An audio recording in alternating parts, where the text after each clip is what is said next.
Dear students, welcome to Hindi chamber. ഞാൻ ബാബു പനിക്കൽ. ഇന്ന് നമ്മൾ പഠിപ്പിക്കാൻ പോകുന്നത് കേരള സിലബസ് സ്റ്റാൻഡേർഡ് 10th ഹിന്ദിയില് മൂന്നാമത്തെ ചാപ്റ്ററായ റൈൻ ബസേരേമേം എന്ന ആ പാഠത്തിന്റെ മൂന്നാമത്തെ പാർട്ടാണ് നമ്മൾ ഇന്ന് അപ്ലോഡ് ചെയ്യാൻ പോകുന്ന വീഡിയോ. ആ പാഠം വളരെ വലുതായതുകൊണ്ട്, ആ ചാപ്റ്റർ വളരെ ലെങ്തി ആയതുകൊണ്ട് നമ്മൾ 3 പാർട്ടായിട്ടാണ് ആ ചാപ്റ്റർ നമ്മൾ അപ്ലോഡ് ചെയ്യുന്നത്. ഫസ്റ്റ് പാർട്ടും സെക്കൻഡ് പാർട്ടും നമ്മൾ ഓൾറെഡി അപ്ലോഡ് ചെയ്ത് കഴിഞ്ഞു. ഇനി നമ്മൾ തേർഡ് പാർട്ടാണ് അപ്ലോഡ് ചെയ്യാൻ പോകുന്നത്. തേർഡ് പാർട്ട് സ്റ്റാർട്ട് ചെയ്യുന്നത് പേജ് നമ്പർ 21 അതായത് മുട്ടി ഖോൽക്കർ ദേഖാത്തോ എന്ന് തുടങ്ങുന്ന പാരഗ്രാഫാണ് നമ്മൾ പഠിപ്പിക്കാൻ പോകുന്നത്. നമ്മുടെ ക്ലാസ് ആദ്യമായിട്ടാണ് നിങ്ങൾ കേൾക്കുന്നതെങ്കിൽ ക്ലാസ്സിനൊരു പ്രത്യേകതയുണ്ട്. നിങ്ങൾ ക്ലാസ് റൂമിൽ ഒരു അധ്യാപകന്റെ മുൻപിൽ ഇരുന്ന് പഠിക്കുന്ന അതേ ഫീല് നിങ്ങൾക്ക് ഉണ്ടാകും. കാരണം നിങ്ങൾ ടെക്സ്റ്റ് ബുക്ക് ഓപ്പൺ ചെയ്ത് വെക്കുക, കയ്യിൽ ഇതുപോലെ ഒരു പെൻസില് കരുതുക. നമ്മൾ പഠിപ്പിക്കുന്നത് word by word, sentence by sentence, Malayalam എക്സ്പ്ലനേഷനോട് കൂടിയിട്ടാണ്. അതുകൊണ്ട് നിങ്ങൾക്ക് ഏതെങ്കിലും ഒരു വേർഡിന്റെ മീനിങ് അറിയാൻ വയ്യാതെ വന്നാൽ ആ പെൻസിൽ കൊണ്ട് അണ്ടർലൈൻ ചെയ്തിട്ട് മുകളിൽ എഴുതിയെടുക്കാവുന്നതാണ്. അതാണ് ഞാൻ പറഞ്ഞത്. ക്ലാസ്സിൽ അധ്യാപകന്റെ മുൻപിൽ ഇരുന്ന് പഠിക്കുമ്പോഴും അതേ രീതിയിൽ തന്നെയാണ് നിങ്ങൾ ചെയ്യാറ്. അപ്പോൾ നമുക്ക് പാർട്ട് 3 നോക്കാം. പാർട്ട് 3 ആയിട്ട് അപ്ലോഡ് ചെയ്യുന്നത് പേജ് നമ്പർ 21 ലെഫ്റ്റ് കോളത്തില് രണ്ടാമത്തെ പാരഗ്രാഫ് നോക്കാം. മുട്ടി ഖോൽക്കർ ദേഖാത്തോ ഉസ്മേം 20 പൈസേ കാ സിക്ക ഥാ. അതിന് തൊട്ട് മുൻപത്തെ പാരഗ്രാഫിൽ ഒരു ഭ്രാന്തൻ നമ്മുടെ ലേഖകനെയും ലേഖകന്റെ സുഹൃത്ത് ചോട്ടുവിനെയും വല്ലാതെ ആ രാത്രിയിൽ വിഷമിപ്പിച്ചു. അതിനുശേഷം ലേഖകൻ അധ്യാപകനാണെന്ന് അറിഞ്ഞപ്പോൾ അയാളിൽ കുറച്ച് മാറ്റങ്ങൾ വന്നു. അയാൾ വളരെ സ്നേഹത്തോടുകൂടി ഈ ലേഖകനോട് പെരുമാറുകയും അവസാനം എന്തോ ഒരു സാധനം ലേഖകന്റെ കയ്യിൽ ചുരുട്ടി വെച്ചു കൊടുത്തിട്ട് അയാൾ പോയി. അത് കഴിഞ്ഞിട്ട് അവിടം വരെയാണ് നമ്മൾ സെക്കൻഡ് പാർട്ട് അപ്ലോഡ് ചെയ്തിരിക്കുന്നത്. ഇനി തേർഡ് പാർട്ടായിട്ട് നമ്മൾ അപ്ലോഡ് ചെയ്യുന്ന ഇതാണ്. മുട്ടി ഖോൽക്കർ ദേഖാത്തോ. കൈ ചുരുട്ടിയത് തുറന്നു നോക്കിയപ്പോൾ കണ്ടത്. ഖോൽക്കർ എന്ന് പറഞ്ഞാൽ തുറന്നപ്പോൾ. ദേഖാത്തോ അപ്പോൾ കണ്ടത് എന്താണ്? ഉസ്മേം 20 പൈസേ കാ സിക്ക ഥാ. അതിൽ 20 പൈസയുടെ ഒരു നാണയം ഉണ്ടായിരുന്നു. ഇതാണ് ആ ഭ്രാന്തൻ ലേഖകന്റെ കൈ ചുരുട്ടി വച്ചിട്ട് പോയത്. ധീരെ ധീരെ ഗുദ്ധി സുലച്ചനെ ലഗി.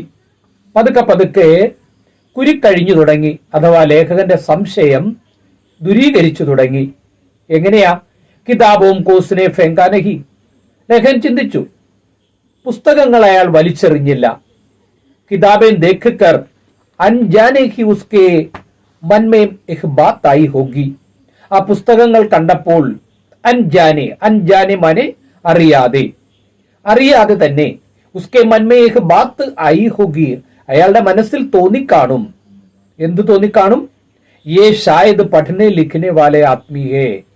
ഒരു പക്ഷേ ഇയാൾ ഒരു എഴുത്തും വായനയും അറിയാൻ പറ്റുന്ന അഥവാ വിദ്യാസമ്പന്നനായ ഒരു മനുഷ്യനാണ് എന്ന് അവന്റെ മനസ്സിൽ, ആ പാഗലാണെങ്കിലും ഭ്രാന്തനാണെങ്കിലും അയാളുടെ മനസ്സിൽ അങ്ങനെ തോന്നിക്കാണും. ഷായദ് ഗുരുഹേ, ഒരുപക്ഷേ ഗുരുവായിരിക്കും എന്ന് അയാളുടെ ഭ്രാന്തമായ മനസ്സിൽ തോന്നിക്കാണും. ഉസ് വിക്ഷിപ്ത് അവസ്ഥാമേഹി. ആ ഭ്രാന്തമായ അവസ്ഥയിലും, വിക്ഷിപ്ത അവസ്ഥ എന്ന് പറഞ്ഞാൽ ഭ്രാന്തമായ അവസ്ഥ, ആ ഭ്രാന്തുള്ള അവസ്ഥയിൽ പോലും ഉസ്കെ അവചേതന്മയും അവചേതൻ എന്ന് പറഞ്ഞാൽ ഉപബോധ മനസ്സിൽ, അയാളുടെ ഉപബോധ മനസ്സിൽ യഹ് സംസ്കാർ ദബാ പടാ ഥാ കി ഗുരു കാ തോ ആദർ കർണ ചാഹിയേ. ഇങ്ങനെ അയാളുടെ ഉപബോധ മനസ്സിൽ ഇങ്ങനെ ഒരു തോന്നൽ ഉണ്ടാക്കി കാണും. എങ്ങനെയുള്ളൊരു തോന്നലാണ് ഉണ്ടാക്കിയത്?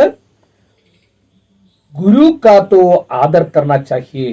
ഗുരുവിനെ ആദരിക്കേണ്ടതാണ് എന്നൊരു സംസ്കാരം അയാളിൽ തോന്നിയിട്ടുണ്ടാകും.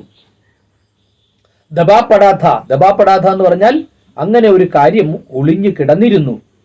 എങ്ങനെയാണ്? ഗുരുവിനെ ആദരിക്കണം എന്ന ഒരു സംസ്കാരം അയാളുടെ മനസ്സിൽ, അയാളുടെ ഉപബോധ മനസ്സിൽ ഒളിഞ്ഞ് കിടപ്പുണ്ടായിരുന്നിരിക്കണം. और एक मालूम होने पर कि मैं शिक्षक हूं, उसका व्यवहार एकाएक बदल गया. ഞാൻ അധ്യാപകനാണെന്നറിഞ്ഞപ്പോൾ ഏകായക്ക് പെട്ടെന്ന് അയാളുടെ സ്വഭാവം മാറി, അയാളുടെ പെരുമാറ്റം ബദൽ ഗയ മാറി. उसकी विक्षिप्त अवस्था पर उसके संस्कारों ने बढ़त पा ली थी. അവന്റെ ആ വിക്ഷിപ്ത അവസ്ഥയിൽ, അവന്റെ ഭ്രാന്തമായ അവസ്ഥയിൽ അവന്റെ സംസ്കാരം കീഴടങ്ങുകയായിരുന്നു. ബഠത് പാലീഥി എന്ന് പറഞ്ഞാൽ സംസ്കാരം കീഴടങ്ങിയിരുന്നു. शिक्षक दिवस के अवसर पर शिक्षक दिवस के अवसर पर पूरे देश में अनगिनत शिक्षकों का सम्मान किया जाता है.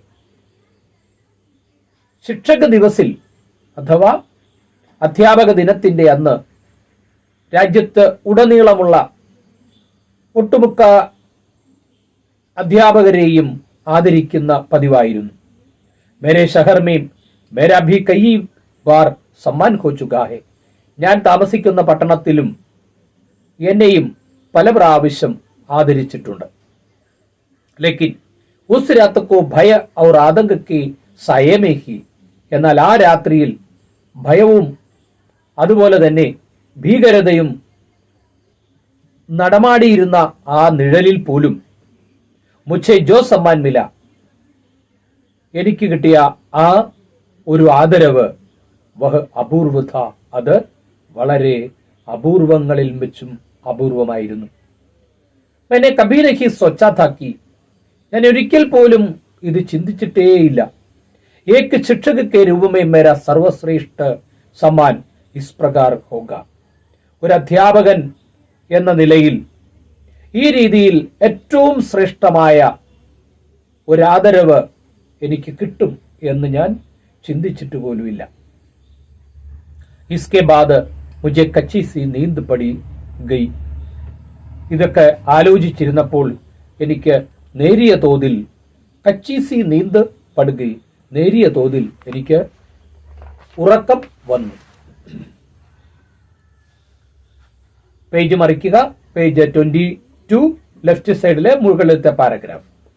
സബേരാ ഹുവാ, बिखरे सामान को फिर से पिट्टू में जमाते हुए छोटू ने कहा. പ്രഭാതമായി അങ്ങിങ്ങ് ചിന്നിച്ചിതറി കിടക്കുന്ന സാധനങ്ങളെല്ലാം ആ ബോക്സിലേക്ക്, വലിയ ബോക്സിലേക്ക് ചോട്ടു പെറുക്കി പെറുക്കി അടുക്കി വെച്ചു. ഉസ്നെ ഹമാരി കാനി കൗടി തക്ക് നഹില്ലി, അയാൾ നമ്മുടെ ഒരു ചില്ലിക്കാശ് പോലും എടുത്തിട്ടില്ല. ദർവാസ ഖോൽക്കർ ഹം ബാഹറായി, പെട്ടിയൊക്കെ എടുത്തു വെച്ച് ഞങ്ങൾ ഡോർ തുറന്ന് പുറത്തു വന്നു. പഡോസ് കെ യുവക് സെ കഹ, അടുത്ത് നിന്ന ആ ഒരു യുവാവിനോട് ചോദിച്ചു. ആ യുവാവിനോട് പറഞ്ഞു, രാത് കോ ഏക് പാഗൽ നെ ഹമേ ബഹുത് പരേശാൻ കിയ, കഴിഞ്ഞ രാത്രിയിൽ ഒരു ഭ്രാന്തൻ ഞങ്ങളെ വല്ലാതെ വിഷമിപ്പിച്ചു.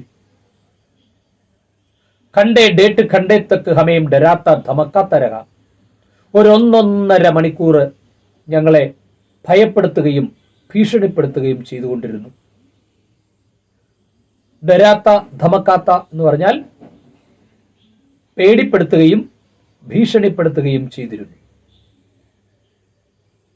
വഹ് ഹമേം പീട്ട് ഭീ സക്താ ഥ, അയാൾ ഞങ്ങളെ അടിക്കുക പോലും ചെയ്യാൻ സാധ്യതയുണ്ടായിരുന്നു. അപ്പോൾ ഇത് കേട്ടപ്പോൾ അയാൾ പറഞ്ഞു, വേ മേരെ പിതാഹേ, അതെന്റെ അച്ഛനാണ്. പാഗൽപൻ കാ ദൗര പടുത്താ ഹേ, പാഗൽപൻ, പാഗൽപൻ എന്ന് പറഞ്ഞാൽ ഭ്രാന്ത്. ഭ്രാന്ത് വരുമ്പോൾ ചിലപ്പോൾ ഇങ്ങനെ ചെയ്യാറുണ്ട്. തബി ഐസി ഹർക്കതേം കർത്തേ, അപ്പോഴാണ് ഇങ്ങനെ പെരുമാറുന്നത്. പർ കിസിക്കു മാർത്തെ നഹി, പക്ഷേ ആരെയും ഉപദ്രവിച്ചിട്ടില്ല. വൈസേവ യഹാം നഹി ബിഹത്തെ, അദ്ദേഹം ഇവിടെയല്ല താമസിക്കുന്നത്. മണ്ഡി ദ്വീപുമേ മേരെ ഭായിയോം കെ പാസ് രഹത്തെ ഹെ, മണ്ഡി ദ്വീപിൽ എൻ്റെ സഹോദരൻ്റെ കൂടെയാണ് താമസിച്ചിരുന്നത്. കൽ രാത്കു ഹി ആയേ ഹെ, ഇന്നലെ രാത്രിയാണ് ഇങ്ങോട്ട് വന്നത്. ഹമാരി മദത് കെ ലിയെ തും ആയേ ക്യോ നഹി, അപ്പോൾ ലേഖൻ ചോദിച്ചു, അങ്ങനെയെങ്കിൽ ഞങ്ങളെ സഹായിക്കാൻ നിങ്ങൾ എന്തുകൊണ്ടാണ് വരാതിരുന്നത്? അപ്പോൾ ആ മനുഷ്യൻ പറഞ്ഞു, മെയിൻ ഖേത്ത് പർ സോയാ ഥാ, ഞാൻ വയലിലാണ് ഇന്നലെ ഉറങ്ങിയത്. സോയാബീൻ കട്ട് രഹാ ഹെ, സോയാബീൻ കൊയ്ത് കൊണ്ടിരുന്നു. അഭി ആയാഹും, ഇപ്പോൾ വന്നതേ ഉള്ളൂ. ആപ്കെ ഹംസെ ആനയ്ക്ക് ബാദ് വേ ചബൂത്തരെ ചലേഗി, നിങ്ങളുടെ അടുക്കൽ നിന്ന് വന്നിട്ട് ഇപ്പോൾ അവിടെയുള്ള ഒരു ഉയർന്ന തറയിലേക്ക് പുള്ളി പോയി. അഭി വഹി ഹെ, ഇപ്പോൾ അവിടെയുണ്ട്. ഹമാര രാസ്ത ചബൂത്തരെ സെ ഹോക്കർ ജാത്താ ഥാ, ഞങ്ങൾ പോകുന്ന വഴിയും ആ ഉയർന്ന തറയുടെ സമീപത്തുകൂടെയായിരുന്നു. ഹം വഹാം സേ നിഗലെത്തു, ഞങ്ങൾ അങ്ങോട്ടേക്ക് പുറപ്പെട്ടു.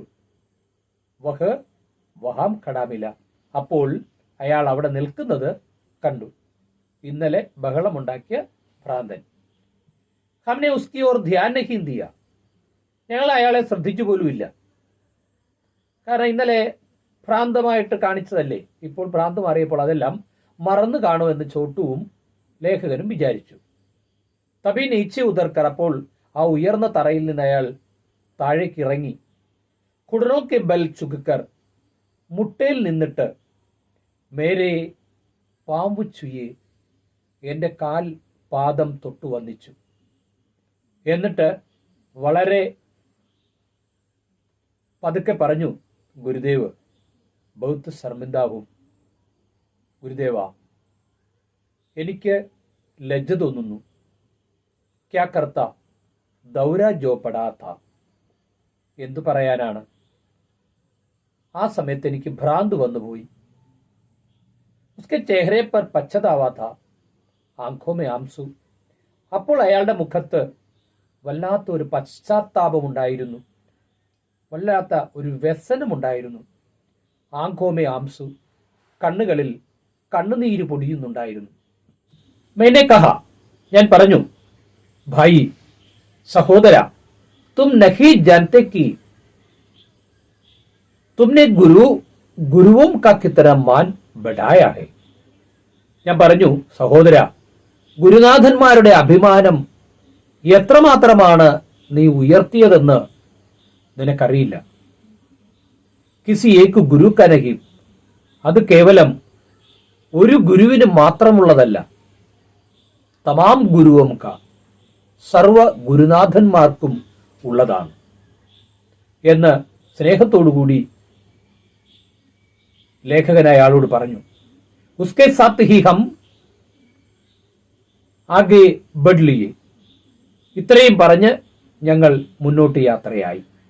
और हाँ वह सिक्का आज भी मेरे पास है, ലേഖൻ പറയാണ്, അയാൾ തന്ന അതേ ആ നാണയം ഇന്നും ഞാൻ സൂക്ഷിച്ചു വച്ചിട്ടുണ്ട്.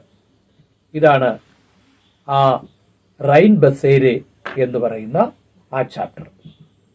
ഇതിൻ്റെ മൂന്നാമത്തെ ഭാഗം പാർട്ട് 3യും നിങ്ങൾക്ക് എല്ലാവർക്കും ഇഷ്ടപ്പെട്ടെന്ന് വിചാരിക്കുന്നു. ഇഷ്ടപ്പെട്ടുവെങ്കിൽ നിങ്ങൾ ലൈക്ക് ചെയ്യുക, നിങ്ങളുടെ സുഹൃത്തുക്കൾക്കായിട്ട് ഷെയർ ചെയ്യുക. അടുത്ത ചാപ്റ്ററിൻ്റെ വീഡിയോയുമായിട്ട് നമുക്ക് അടുത്ത ദിവസം വീണ്ടും കാണാം. അതുവരേക്കും എല്ലാവർക്കും നന്ദി, നമസ്കാരം.